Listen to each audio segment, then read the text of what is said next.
Ben Türk'üm, Türkmenim, Türk oğlu Türkmenim. Boyum soyum Oğuzlardan, Türk oğlu Türkmenim. Altaylardan Horasan'a, Türkmeneli yurdum benim. Halep ama Humus, Rakka, Bayır, Bucak, Bolan benim. Ben Türk'üm, Türkmenim, Türk oğlu Türkmenim. Asidikle Fırat, Habur, coşkun akan sular benim. Fatih, Yavuz, Sultan, Murat, şanım, ceddim, atam benim. Ben Türk'üm, Türkmenim, Türk oğlu Türkmenim.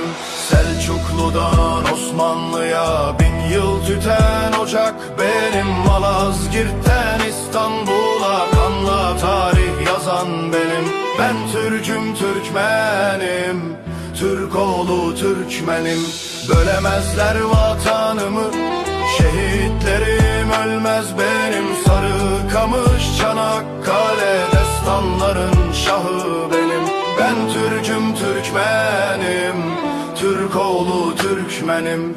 Ay yıldızdır nazlı yarim, gök mavinin süsü benim. Şühedanın kanı rengim, şafakların alı benim. Ben Türk'üm, Türkmenim, Türk oğlu Türkmenim.